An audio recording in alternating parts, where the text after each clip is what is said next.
Hari ini saya akan sampaikan sesuatu yang penting, ya Kak Mac, C-Mac, kasih tema Becoming what we worship. Menjadi seperti apa yang kita sembah. Kalau kalian bawa Alkitab, kita buka sama-sama di Mazmur 115, kita baca di ayat yang keempat sampai ayat yang ke-8. Mazmur 15, kita baca di ayat yang keempat sampai ayat yang ke-8. Berhala-berhala mereka adalah perak dan emas, buatan tangan manusia, mempunyai mulut tetapi tidak dapat berkata-kata, mempunyai mata tetapi tidak dapat melihat, mempunyai telinga tetapi tidak dapat mendengar, mempunyai hidung tetapi tidak dapat mencium, mempunyai tangan tetapi tidak dapat meraba-raba, mempunyai kaki tapi tidak dapat berjalan, dan tidak dapat memberi suara dengan kerongkongannya. Ayat 8 kita baca sama-sama ya. 1, 2, 3. Seperti itulah jadinya orang-orang yang membuatnya dan semua orang yang percaya kepadanya. Saudara, ada satu kebenaran, firman Tuhan ngomong seperti ini. Ini adalah kebenaran yang gak bisa dibantah. Bahwa kita ini akan menjadi seperti yang kita sembah. Firman Tuhan ngomong ketika orang-orang Israel itu percaya kepada berhala-berhala, ya, kepada perak dan emas, buatan tangan manusia, yang mereka itu punya mata tapi nggak bisa melihat, punya mulut tapi nggak bisa ngomong, punya telinga nggak bisa dengar, gitu ya. Dikatakan orang-orang yang percaya kepadanya atau orang-orang yang menyembah patung berhala tersebut akan menjadi seperti berhala itu. Intinya apa? Kita ini akan jadi seperti yang kita sembah. Dan ini saudara bisa lihat, ya kalian bisa lihat karena ini terjadi dalam kehidupan kita. Saudara, kita semua ini diciptakan Tuhan untuk menyembah. Katakan amin. Ketika Tuhan menciptakan manusia, ternyata Tuhan itu menciptakan kita dengan kapasitas dan naluri bawaan untuk menyembah. Karena kita ini diciptakan untuk menyembah. Jadi saudara, sebetulnya kita ini nggak perlu ikut les menyembah. Seperti ikan ketika dia diciptakan, ikan itu nggak perlu les renang. Karena dia diciptakan Tuhan dengan naluri bawaan dan kapasitas untuk berenang. Begitu pula dengan kita. Sebetulnya kita itu nggak perlu diajar untuk menyembah. Kita ini memang diciptakan untuk menyembah. Yang setuju katakan amin. Kita itu nggak perlu diajar, saudara. Kalian nggak perlu diajar. Nah, masalahnya semenjak manusia jatuh di dalam dosa, saudara, manusia itu salah arah di dalam menyembah. Seharusnya mereka itu menyembah Tuhan, seharusnya Tuhanlah pencipta mereka yang mereka sembah, tapi hati kita ini mencari objek yang lain untuk kita sembah. Contoh, ada beberapa orang menyembah yang namanya uang misalnya. Ketika dia menyembah uang, lama-lama hidupnya akan mengarah seperti yang dia sembah. Saudara, memang uang itu, Alkitab nggak ngomong uang itu jahat, enggak. Tapi begitu hati kita menyembah uang, kita jadi jahat. Begitu hati kita ini cinta sama uang, kita jadi jahat. Contoh, apa yang kalian sembah itu bisa dilihat dari apa yang menyita waktu Anda, yang jadi pikiran Anda. Itulah yang kalian sembah. Nah, kebenarannya adalah kita ini akan jadi seperti yang kita sembah. Nah, sekarang perhatikan Kofuji ya, semua lihat semua ke saya atau ke ini. Kalau memang orang Kristen itu menyembah Tuhan, tapi kenapa kenyataannya ada banyak orang itu kok nggak seperti Tuhan? Kita ini ngaku kita ini menyembah Tuhan, kita ini menyembah Yesus, tapi kenapa hidup kita sehari-hari nggak seperti Yesus? Loh, berarti firman Tuhan ini nggak berlaku dong, Ko Fuji. Pastor Fuji, berarti ayat ini nggak berlaku. Saya ketemu tuh ada orang-orang yang menyembah Tuhan, ada orang-orang bahkan itu pelayanan pujian dan penyembahan di gereja, tapi kenapa hidupnya kok nggak seperti yang dia sembah? Kenapa kok hidupnya kok nggak mencerminkan Tuhan sama sekali? Kok nggak seperti Yesus? Mungkin beberapa di antara kalian juga frustasi. Kok, pastor, cemek, kak mek, apalah, gitu ya. Aku ini udah nyembah Tuhan, tapi kenapa aku masih mendapati diriku sulit untuk menjadi seperti Yesus? Kenapa kok sulit? Problemnya di sini, saudara. Seringkali kita ini keliru, tahapannya itu keliru. Banyak kali kita itu langsung ingin menjadi seperti Yesus. Dengan cara apa? Kita meniru perilakunya Yesus. Ya, kita meniru kasihnya Yesus. Tapi ternyata kita mendapati diri kita ini gagal menjadi seperti Yesus. Kita coba tiru coba Anda tiru kasihnya Yesus. Nggak gampang loh. Ditampar pipi kanan, kasih pipi kiri. Lalu kita mendapati kok gagal ya. Kenapa ya? Karena ada tahapannya, katakan tahapan. Saudara, dan inilah juga yang namanya esensi dari penyembahan. Yang pertama, saudara, ini tahapannya. Ya, tahapan yang pertama adalah mengenal Yesus. Yang kedua, langsung aja saya kasih 3 poinnya ya. Yang kedua adalah mengasihi Yesus. Baru yang ketiga, menjadi seperti Yesus. Nah, yang kita lakukan adalah kita langsung menjadi seperti Yesus. Kita berusaha menjadi seperti Yesus. Lalu yang kedua, kita berusaha untuk mengasihi Yesus. Baru yang ketiga, kita mau mengenal Yesus. Kebalik, saudara. Itulah sebabnya kenapa banyak orang Kristen gagal. Tapi kalau kalian satu persatu ikutin stepnya, yang pertama adalah kalian fokus mengenal Yesus. Ini yang terjadi. Ketika saudara semakin kenal Yesus, saudara akan semakin mengasihi Yesus. Yang kedua, semakin saudara mengasihi Yesus, menjadi seperti Yesus itu, kalian akan lihat bahwa itu akan menjadi sesuatu yang dari dalam. Menjadi seperti Yesus itu jadi kerinduan atau motivasi yang lahir dari dalam. Bukan karena saudara dipacu oleh pemimpin rohani Anda. Harus jadi seperti Yesus, jadi motivasinya dari luar. Coba yang pertama ya, catat baik-baik. Mengenal Yesus. Apa maksudnya? Coba kita buka sama-sama Yohanes 4 ayat 22. Yohanes pasal yang keempat, ayat yang ke-22. Yang masih bersama saya, katakan amin dengan keras. Oke, masih hidup. Yohanes 4 ayat yang ke-21 dan 22, sorry ya. 21 dan 22. Kata Yesus kepadanya, percayalah kepadaku, hai perempuan, saatnya akan tiba bahwa kamu akan menyembah Bapa bukan di gunung ini dan bukan juga di Yerusalem. Kamu menyembah apa yang tidak kamu kenal. Kami menyembah apa yang kami kenal, sebab keselamatan datang dari bangsa Yahudi. Yesus itu terlibat ngomong-ngomong sama perempuan Samaria. Ya, Yesus ngomong, hai orang-orang Samaria, perempuan Samaria dan orang-orang Samaria, kamu itu mencoba menyembah sesuatu yang kamu nggak kenal. Sedangkan kami orang Israel atau orang Yahudi, kami menyembah siapa yang kami kenal.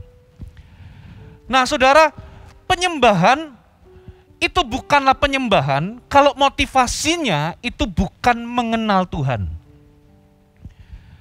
Saya ulangi, motivasi tertinggi di dalam penyembahan itu adalah mengenal Tuhan. Katakan amin.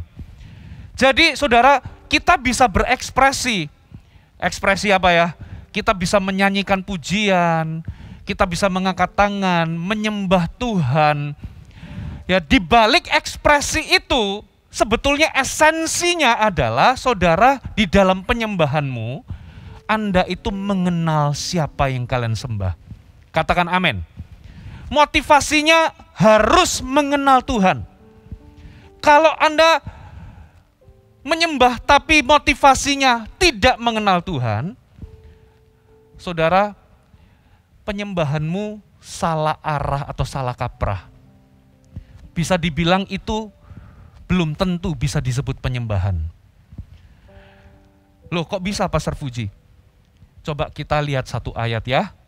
Coba kita lihat di Daniel 3 ayat 15 sampai 18. Daniel pasal yang ketiga, ayat 15 sampai 18.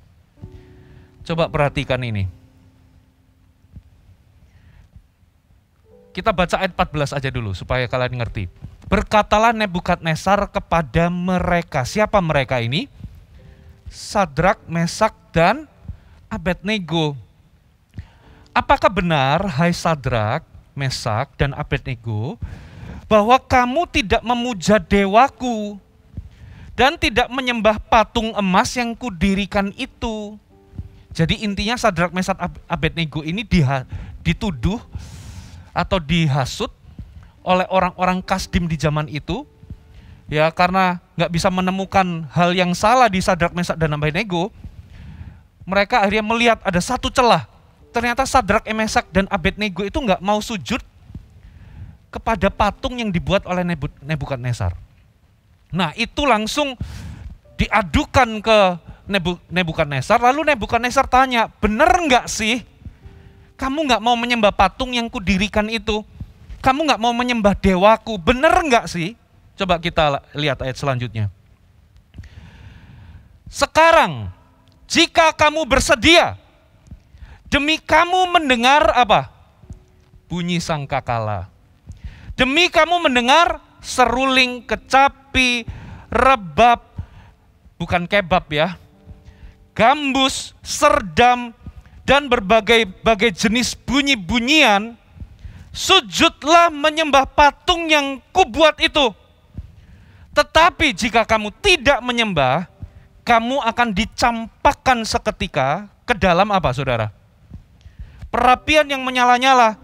Dan dewa manakah yang dapat melepaskan kamu dari tanganku ini?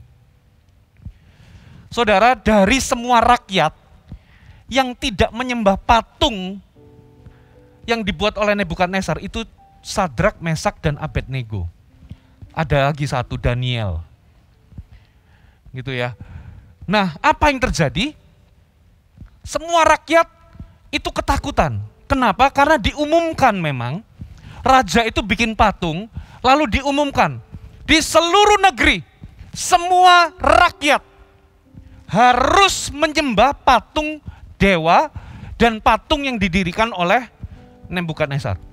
Semua harus sujud dan menyembah. Kalau nggak nyembah, mereka akan dihukum, dimasukkan di dalam perapian yang menyala. Singkat cerita, semua rakyat akhirnya apa? Karena takut dihukum, mereka menyembah patung yang dibuat oleh Nebukadnezar. Saya mau tanya, berapa banyak di antara kalian menyembah Tuhan, motivasinya bukan karena ingin mengenal Tuhan. Tapi kalian menyembah Tuhan karena apa? Karena takut kalau nggak nyembah Tuhan, nanti dihukum. Berapa banyak di antara kita menyembah Tuhan itu motivasinya bukan untuk mengenal siapa Dia, tapi karena ikut-ikutan aja. Ya, karena pemimpinku suruh, ya aku lakukan deh. Ya, karena worship leadernya itu suruh aku menyembah Tuhan, ya aku lakukan. Ya, karena pemimpin CG leaderku itu suruh aku untuk punya waktu untuk menyembah Tuhan, ya aku lakukan. Bukan untuk mengenal Tuhan, tapi karena ikut-ikutan. Karena disuruh. Yang lebih parah lagi, karena takut dihukum sama Tuhan. Nanti kalau gua nggak nyembah Tuhan, nanti aku dihukum sama Tuhan. Nanti Tuhan marah sama hidupku. Ada yang lebih parah lagi. Tadi Nebukadnezar ngomong apa? Demi kamu mendengar kecapi, demi kamu mendengar gambus, demi kamu ini hidupmu itu bisa enak, demi kamu ini bisa dapat kesenangan di dunia ini, masih bisa dengar bunyi-bunyian, dengarkan musik. Ya, ayo sembah. Nah itu kalau diterapkan, itu bunyinya begini. Ada banyak orang Kristen menyembah Tuhan karena apa? Takut nggak diberkati. Nanti kalau aku nggak nyembah, nanti aku nggak diberkati. Jadi dia menyembah karena supaya dapat apa-apa sama Tuhan. Dia menyembah supaya masih punya dapat kesempatan dengar bunyi-bunyian, gambus, kecapi dan sebagainya. Saudara, itu bukan penyembahan. Itu bukan esensi penyembahan. Kalau kalian menyembah Tuhan karena disuruh pemimpin, kalian menyembah Tuhan hanya karena ikut-ikutan disuruh sama worship leader tanpa pengenalan, saudara, saya bisa katakan itu cuman program, itu cuman tradisi. Saya dulu waktu awal-awal bertobat, malah masih belum bertobat. Saya dulu masih di gereja lama, ya. Saya lihat di gereja lama saya kalau penyembahan itu pakai buku. Gereja lama, sebelum saya benar-benar lahir baru di Mawar Sharon, saya ada di satu gereja pakai buku. Lalu ketika nyanyi satu lagu, beberapa orang saya lihat perhatikan, mereka angkat tangan. Tapi angkat tangannya setengah tiang semua. Nah, saya ikut-ikutan. Angkat tangan ya setengah tiang. Karena apa? Di dalam gereja saya yang lama, itulah tradisinya. Nggak ada orang angkat tangan sambil begini, nggak ada. Orang lompat-lompat, tepuk tangan pun gayanya mirip semua tepuk tangannya. Beda kan di sini, coba lihat Cemek, Kak Mek. Waduh tingkahnya, waduh kayak kalau memuji dan menyembah Tuhan. Kita disuruh bebas menyembah Tuhan. Anda mau angkat tangan, mau angkat apa, mau lompat, kita bebas. Tapi kalau kita ini melakukannya hanya karena ikut-ikutan, bukan karena Anda kenal, bukan karena lahir dari pengenalan, yang Anda lakukan itu cuma tradisi, cuma program. Itu bukan esensi penyembahan. Karena penyembahan itu adalah mengenal Tuhan. Katakan amin. Nah, berapa banyak di antara kita ini menyembah Tuhan karena takut dihukum, takut Tuhan marah. Nanti kalau aku nggak nyembah Tuhan, nanti nilaiku jelek. Nanti kalau aku nggak nyembah Tuhan, Tuhan nggak berkatin aku. Nanti kalau aku nggak nyembah Tuhan, nanti aku nggak dapat pacar. Orang dewasa juga bisa. Saudara, satu kali ada bapak-bapak, gitu ya, satu kali dia buka toko, di hari Minggu nggak datang ke baktian. Gara-gara, lalu dia ngelihat selama 1 minggu, tokonya sepi. Waduh, langsung dia minta ampun. Ya, di hari Sabtu itu dia minta ampun. Tuhan ampuni aku Tuhan, gara-gara minggu lalu aku bolos nggak ke gereja. Tokoku jadi sepi. Ampuni aku Tuhan. Besok hari Minggu aku akan datang 5 kali kebaktian. Aku minta ampun ya Tuhan, aku kapok. Gara-gara aku bolos gak ke gereja, tokoku sepi. Akhirnya hari Minggunya dia berangkat pagi. Ikutin kebaktian jam 7. Kebaktian jam 10 dia ikutin lagi. Untuk menebus dosa minggu yang lalu. Kebaktian jam berapa lagi? Jam 4. Jam 1 ya, jam 1, jam 4. Dia ikutin. Lalu hari Senin dia buka toko. Dia ngomong begini, hari ini aku pasti diberkati. Karena aku kemarin gak bolos. Apa yang terjadi? 1 minggu, tokonya tetap sepi. Kalau motivasimu menyembah Tuhan, itu karena ingin mendapatkan apa-apa, kalian akan jadi seperti bapak tadi. Gimana kalau tetap sepi? Apakah kalian tetap nyembah Tuhan? Nah, coba kita lihat ayat selanjutnya. Tadi Daniel 3 sampai ayat berapa tadi? Coba kita lihat ayat yang ke-16. Lalu Sadrak, Mesak dan Abednego menjawab Raja Nebukadnezar, tidak ada gunanya kami memberi jawab kepada tuanku dalam hal ini. Jika Allah kami yang kami puja atau yang kami sembah sanggup melepaskan kami, maka ia akan melepaskan kami dari perapian menyala-nyala itu dan dari dalam tanganmu ya Raja.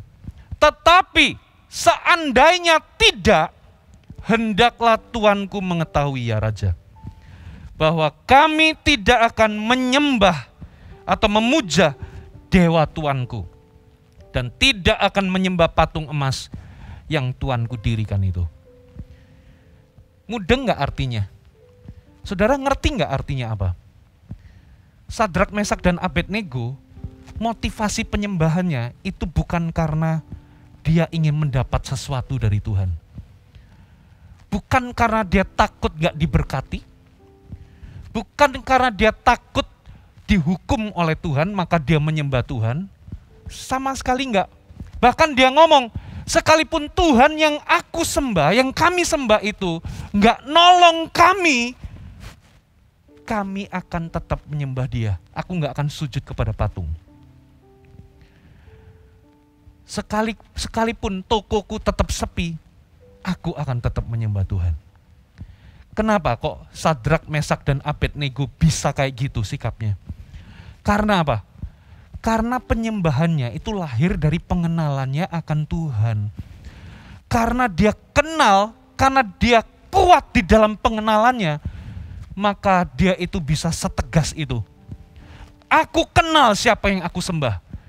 Walaupun aku nggak dengar bunyi-bunyian, walaupun Tuhan nggak bebaskan aku dari perapian, nggak tolong aku, karena aku kenal siapa Tuhanku, aku nggak akan menyembah patung. Jadi penyembahannya Sadrak, Mesak, dan Abednego bukan karena ikut-ikutan, bukan karena tradisi, tapi karena dia menyembah untuk mengenal. Katakan amin. Setiap kali kalian masuk dalam hadirat Tuhan, menyembah Tuhan, itu adalah momen untuk kalian mengenal Tuhan. Katakan amin. Setiap kali kalian, misalnya saat teduh, menyembah dia, memuji dia, motivasi kalian yang terdalam tidak boleh supaya dapat berkat. Tapi aku rindu mengenalmu. Katakan amin. Semakin kalian mengenal Tuhan, semakin kuat. Kalau motivasimu itu mengenal siapa yang kalian sembah, penyembahanmu tidak akan pernah jadi program atau cuman sekedar tradisi. Katakan amin. Nah, bertumbuhlah di dalam pengenalan. Setiap kali kalau kalian menyembah dan memuji Tuhan, karena aku kenal, bertumbuhlah di situ. Nah, ini kabar baiknya. Semakin kalian atau semakin kita bertumbuh di dalam pengenalan, saudara, semakin kalian akan bertumbuh di dalam mengasihi Tuhan. Poin yang kedua, mengasihi Tuhan. Yang pertama mengenal Tuhan, yang kedua mengasihi Tuhan. Mengasihi Yesus. Nah, coba perhatikan. Semakin kalau kalian itu menyembah untuk mengenalnya, semakin kalian itu mengenal Tuhan, semakin kalian akan dibuat kagum sama Tuhan. Beda ya, kalau sama manusia itu beda. Ya misalnya gini, suami istri, atau kalau misalnya kalau dari antara kalian sudah cukup umur untuk pacaran, coba lihat. Semakin kalian kenal sama pacar kalian, semakin kalian akan lihat kelemahan dan kekurangannya. Betul apa enggak? Termasuk kelebihannya juga. Gitu ya. Nah, beda dengan Tuhan. Semakin kita kenal Tuhan, kita ini enggak semakin lihat kekurangannya Tuhan, karena Tuhan itu sempurna. Semakin kita ini tambah dibuat kagum. Karena apa? Kalian semakin kenal, oh kasihnya Tuhan itu demikian dalam ya, demikian panjang ya, demikian lebar ya. Semakin kalian mengenal dia, semakin kalian akan kenal Tuhan itu baik sekali ya dalam hidupku. Semakin kalian kenal kasih karunia Tuhan itu luar biasa ya. Ternyata pribadinya itu mengagumkan ya. Nah, semakin kalian bertumbuh di dalam kekaguman, semakin muncul yang namanya, semakin kalian bertumbuh di dalam kasih kepada Tuhan. Nah, banyak orang keliru, berusaha mengasihi Tuhan tanpa mengenalnya. Itu pekerjaan yang berat. Coba, berapa baik di antara kalian dijodohkan dengan, misalnya gini, dijodohkan dengan orang yang sama sekali kalian buta, nggak kenal sama sekali. Tiba-tiba dipertemukan, semuanya pakai topeng dulu, gitu ya. Nggak kenal tapi kalian disuruh paksa sayang sama orang itu. Nggak bisa. Ya, sia-sia atau percuma kalau kalian berusaha mengasihi Tuhan tanpa mengenalnya. Makanya penyembahan, ya esensi dari penyembahan itu adalah mengenal Dia. Yang kedua adalah mengasihi Dia. Semakin kalian bersekutu dengan Tuhan, dibuat semakin kenal sama Tuhan. Semakin kenal, dibuat tambah kagum. Tuhan itu pribadinya kok nggak habis-habis ya dalam hidup kita. Nah, semakin Anda kagum, semakin tumbuh kasih kita kepada Tuhan. Ada amin. Nah, tandanya apa? Ya, tandanya apa sih seseorang itu bertumbuh dalam kasih kepada Tuhan? Coba kita buka satu ayat. Ini tandanya. Coba kita lihat Kejadian 22 ayat yang kelima.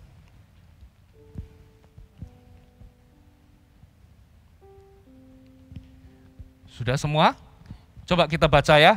Kata Abraham kepada kedua bujangnya itu, tinggallah kamu di sini dengan keledai ini. Aku beserta anak ini akan pergi ke sana, ke gunung di tempat di mana dia harus mempersembahkan Ishak maksudnya. Kami akan apa saudara? Kita baca sama-sama. Kami akan 1, 2, 3. Sembahyang. Terjemahan bahasa Inggrisnya worship. Kita mau menyembah di situ, kita mau sembahyang di situ. Sesudah itu kami kembali kepadamu. Saudara, kata sembahyang di sini diterjemahkan sebagai worship, dan ini kali pertama Alkitab menyebutkan kata worship. Dan ternyata kata worship yang pertama kali disebutkan oleh Alkitab itu menceritakan tentang bagaimana Abraham itu mentaati perintahnya Tuhan. Katakan amin.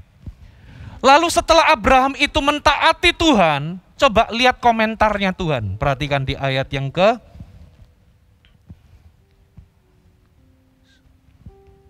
12. Lalu ia berfirman, Kejadian 22 ayat 12. Jangan bunuh anak itu, jangan kau apa-apakan dia, sebab telah ku ketahui sekarang bahwa engkau takut akan Allah. Dan engkau tidak segan-segan untuk menyerahkan anakmu yang tunggal kepadaku. Garis bawahi kata, ku ketahui sekarang bahwa engkau takut akan Allah.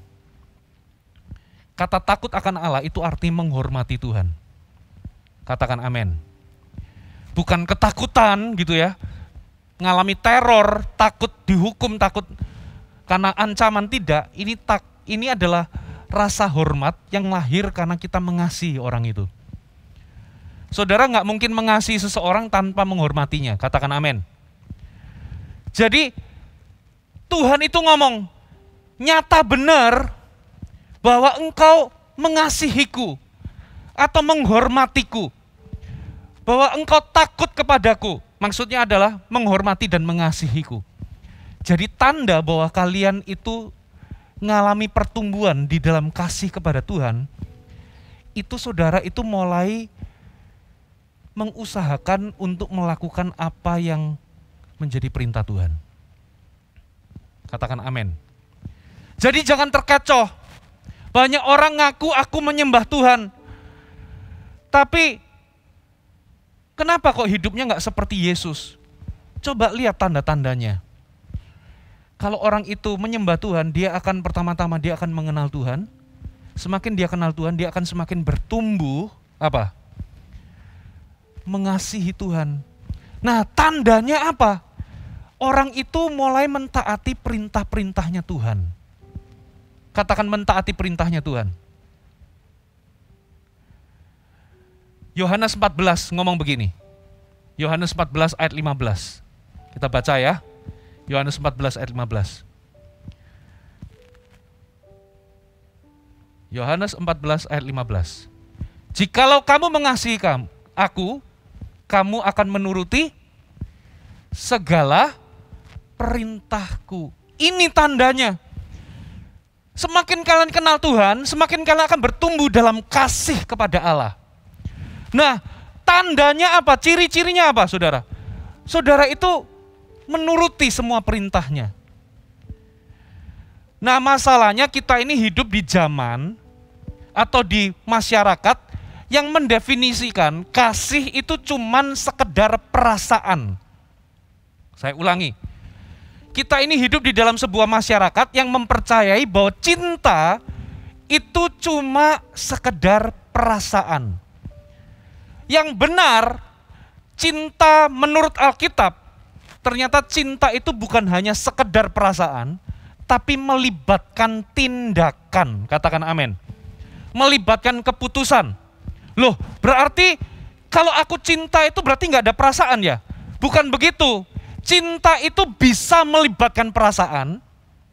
Bahkan cinta itu bisa menghasilkan perasaan.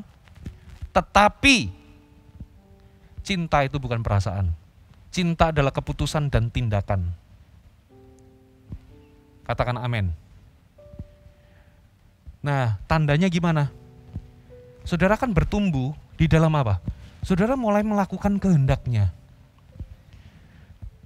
Nah, dalam kejadian tadi, kejadian 22 tadi ayat yang keberapa ya? Yang tadi, ayat 12, saya bacakan yang versi firman Allah yang hidup ya, FAYH. Kalian mau belajar? Saya bacakan ya. Kejadian 22 ayat 12, versi FAYH. Kalau nggak ada nggak apa-apa. Singkirkan pisau itu, jangan kau bunuh anakmu, seru malaikat Tuhan. Karena aku tahu bahwa engkau mengutamakan Allah dalam hidupmu, sehingga engkau rela menyerahkan bagiku anakmu yang sangat kau kasihi sekalipun. Tanda kedua bahwa seseorang itu mengasihi Allah adalah saudara itu mulai mengutamakan kehendak Tuhan daripada keinginanmu. Saudara itu mulai menempatkan Yesus itu sebagai prioritas utamamu. Katakan amin. Nah, jadi semakin saudara itu mengasihi Tuhan, ini tandanya. Saudara akan mengupayakan, saudara akan melakukan apa yang menjadi kehendaknya. Saudara mulai menempatkan Yesus jadi prioritas utama. Apa yang menjadi kehendaknya, apa yang menjadi keinginannya, itu jadi prioritas utama bagi dirimu. Saudara mulai melakukan kehendaknya sekalipun kehendaknya itu bertentangan dengan keinginanmu. Nah, disinilah saudara kalian bertumbuh mengasihi Tuhan. Ada amin? Saudara merasa, aduh, aku ini malas untuk ikut CG. Tapi karena Anda tahu bahwa itu kehendak Tuhan, kehendaknya jadi prioritas. Kalian akan, walaupun saudara itu nggak lagi ingin datang ke CG, tapi cinta adalah keputusan. Gara-gara cinta, saudara memutuskan untuk datang CG. Satu kali, saya ingat beberapa minggu yang lalu, jadi saya punya anak yang paling kecil, itu suka tiba-tiba kalau Kofuji ini lagi nonton TV, atau lagi rebahan, lagi enjoy my me time, tiba-tiba dia bisa, "Pak, ayo main pesawat." Aduh, papa lagi capek, aduh ntar aja lah, ya sama mama aja. gitu ya. Dia datang ke mamanya juga sibuk apa, entar aja gitu ya. Tapi akhirnya saya menyesalinya. Ya, walaupun saya 2-3 kali menolak, akhirnya apa? Ya udah, oke, saya temenin. Main pesawat terbangan. Gitu ya. Kenapa kok saya lakukan? Saya lagi nggak kepengen mainan. Tapi saya memutuskan untuk main sama anak saya. Karena apa? Karena saya sayang sama anak saya. Do you mudeng? Dan ternyata saya menemukan it is more fulfilling spend time sama anak daripada saya rebahan gak jelas. Ngerti ya? Terus besoknya saya ingat, saya lagi persiapan khotbah. Wah, lagi persiapan khotbah, itu sepanjang hari kalau persiapan khotbah gak bisa diganggu. Istri saya, Celena, lagi persiapan juga di kamar. Kita sama-sama persiapan, lalu Jensen datang, anak saya datang. Biasanya minta ajak main, lalu dibacain buku cerita. Nah, yang kali ini kita lagi serius di kamar di lantai atas, lagi persiapan, dia itu pengen salah satu dari kita itu turun untuk lihat dia nyanyi konser lah gitu loh, konser-konseran. Waduh, seperti biasa kita menolak. Aduh, jangan papa repot, mamanya juga, aduh repot. Mama persiapan ini udah malam, nanti gak keburu. Gak usah lah Jensen, tapi dia tetap merengek. Akhirnya apa? Mamanya turun juga akhirnya. Mamanya lagi gak kepengen nonton konsernya dia. Tapi dia lakukan juga, dia temenin kalau gak salah setengah jam atau 40 menit. Dia abaikan tugas untuk persiapan khotbah. Dia temenin nonton si Jensen konser. Dia nggak lagi kepengen nonton. Tapi kenapa dia lakukan? Karena cinta adalah keputusan dan tindakan. Katakan amin. Nah, kalau kalian semakin mengasihi Tuhan, kalian akan bertumbuh di dalam apa? Kalian akan melihat apa yang jadi kehendak Tuhan. Sekalipun bertentangan dengan keinginanmu, saudara akan upayakan. Katakan amin. Saudara mulai ganti prioritas. Kalau dulu prioritasmu adalah kesenanganmu sendiri, dirimu sendiri, sekarang prioritasmu ganti. Anda mulai melihat dan mengutamakan Yesus. Apa yang jadi keinginan dan kehendaknya Yesus, jadi prioritas untuk kalian lakukan. Itu namanya penyembahan.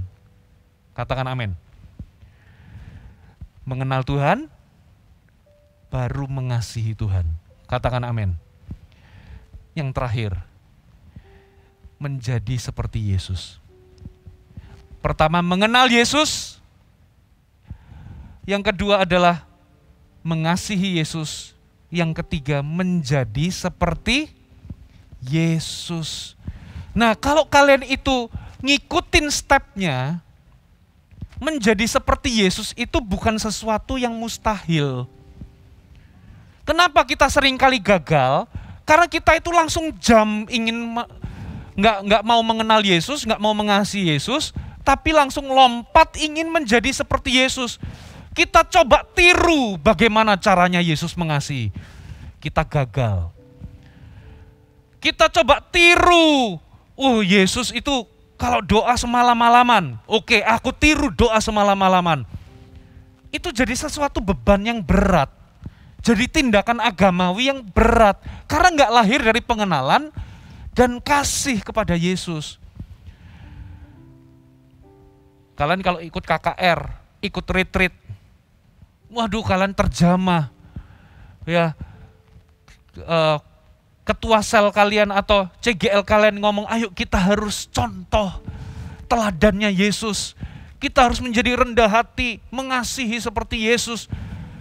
Lalu kita frustasi, kok aku coba tapi gagal terus. Kok nggak bertahan lama? Karena motivasinya dari luar. Katakan dari luar. Itu nggak tahan lama. Ya, contohnya begini. Kalian itu malas olahraga. Terus tiap kali ketemu sama Kak Mac, Pastor Mac, disuruh olahraga. Akhirnya kalian turutin, tapi cuma seminggu aja berhasil. Kenapa? Karena kalian nggak menemukan alasan dari dalam.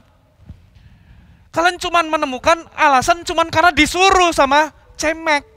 Itu motivasi dari luar, nggak pernah dari dalam. Ya, coba lihat. Ya, kalian yang mungkin malas olahraga, satu titik kalian menemukan motivasi dari dalam. Gara-gara kalian lihat di kaca, ya, ini manusia atau gardu listrik. Kalian lihat, waduh, aku udah kegemukan. Misalnya ya, ini nggak ngomongin satu orang siapapun.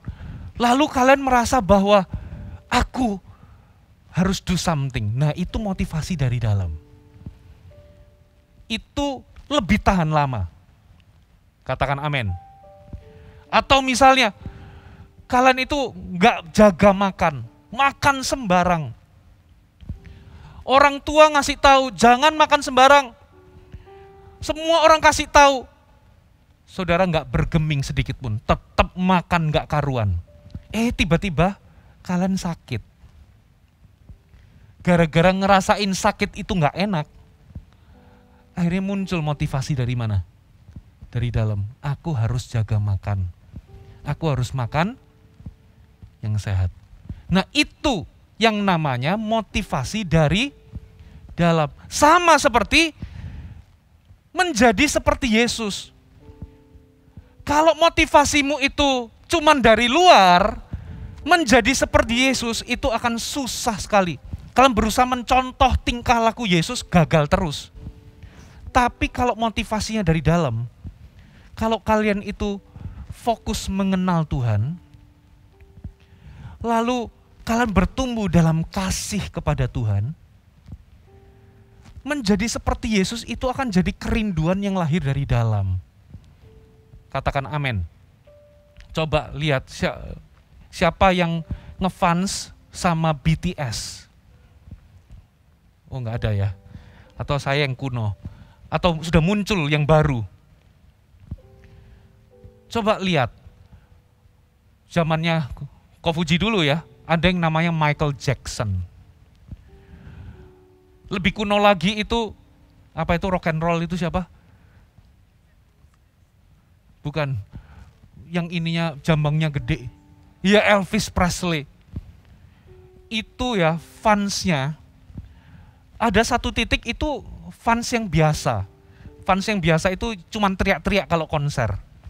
Tapi ada orang-orang yang sampai, kayak Elvis ya, itu sampai potongan rambutnya, bajunya, suaranya, gaya dia nyanyi sama persis ditiru.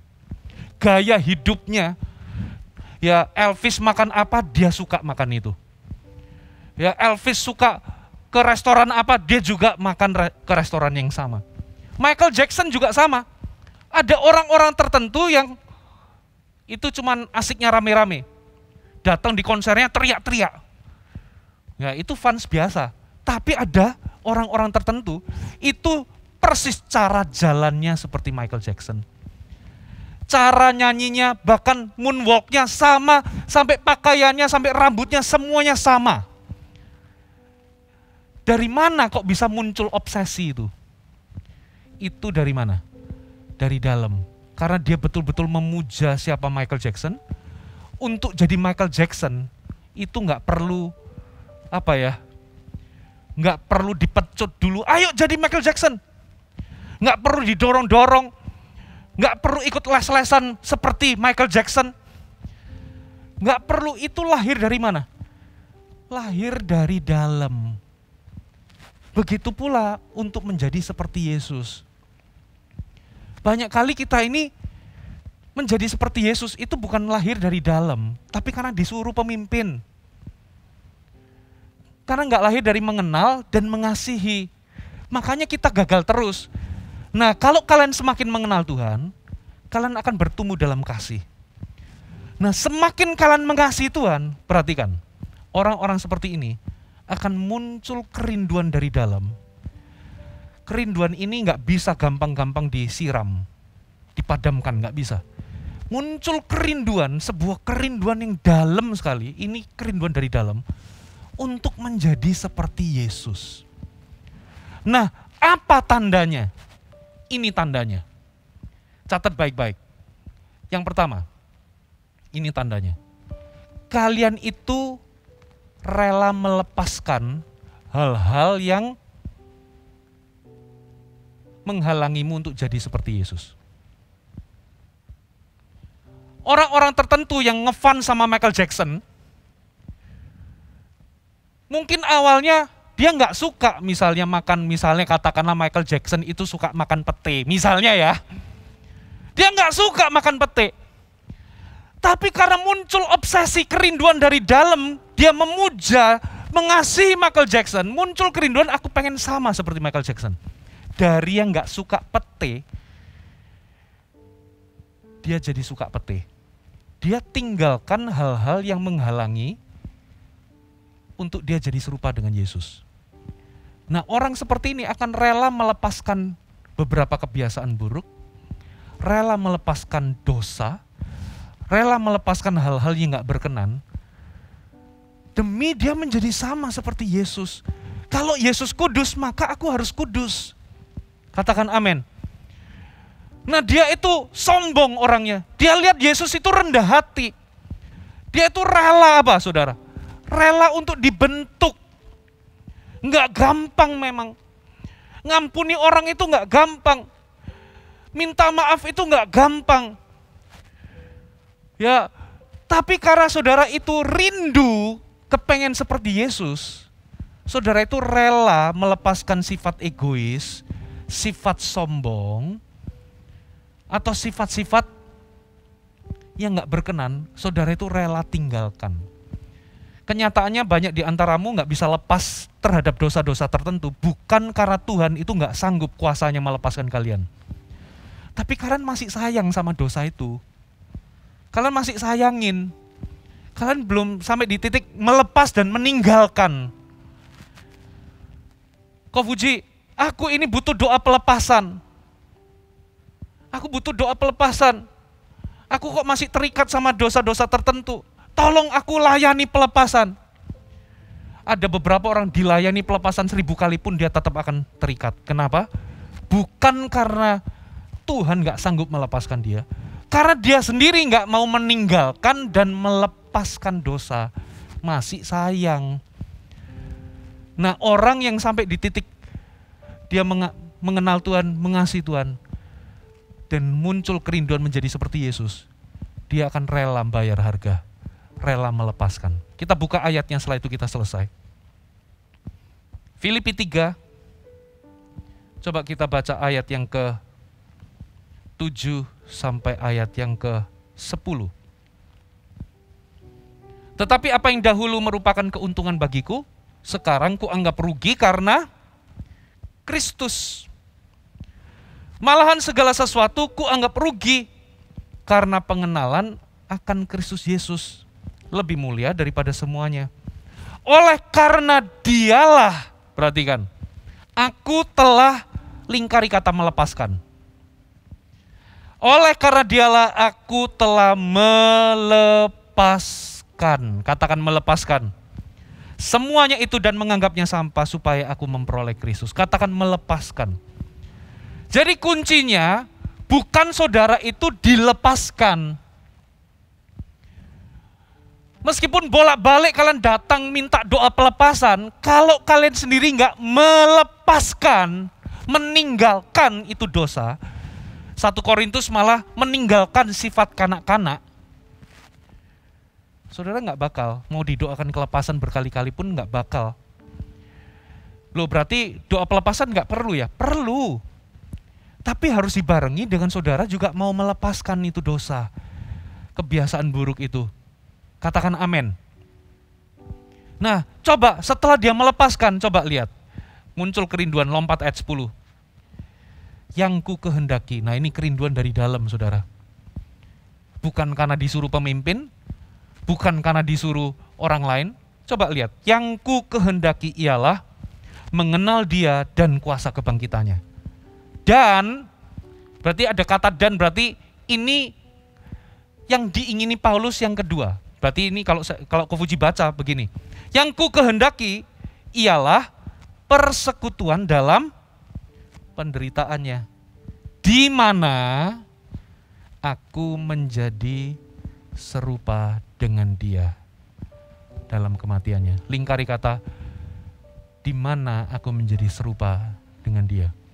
Berarti Paulus ini secara nggak langsung ngomong begini, ini yang ku kehendaki, mengenal dia, mengasihi dia, dan aku mau menjadi serupa dengan dia. Nah, ini motivasinya dari dalam. Ini tuh tahan lama. Nah, kalau saudara balik, aku mau jadi seperti Yesus. Tanpa saudara mengenal dia, tanpa saudara bertumbuh mengasihi dia, itu akan jadi sesuatu yang rumit, berat, dan saudara akan mendapati diri Anda gagal. Tapi kalau kalian bertumbuh step by step, fokus aja mengenal Tuhan. Saudara menyembah karena saudara mau mengenal dia. Yang kedua, fokus saja. Semakin bertumbuh dalam pengenalan, semakin akan bertumbuh dalam kasih. Tandanya apa? Saudara mulai memprioritaskan kehendak Tuhan dalam hidupmu. Saudara mulai melakukan karena cinta, bukan perasaan, tapi tindakan. Nah, kalau kalian fokus sama dua ini, lama-lama saudara akan bertumbuh di dalam apa? Kerinduan. Akan muncul kerinduan dari dalam untuk jadi seperti Yesus. Saudara mulai menyukai apa yang Tuhan sukai, mulai membenci apa yang Tuhan benci. Di titik ini, saudara akan ngomong sama Tuhan, Tuhan, aku pengen jadi serupa dengan Engkau, aku rela untuk dibentuk. Saudara mulai membuang beberapa karakter-karakter yang memang itu gak berkenan. Gak gampang, sakit, tapi karena motivasinya dari dalam, saudara jadi rela untuk dibentuk. Saudara jadi rela untuk meninggalkan beberapa hal. Karena apa? Aku mau menjadi sama seperti seseorang yang aku puja. Tutup Alkitab kita datang sama Tuhan.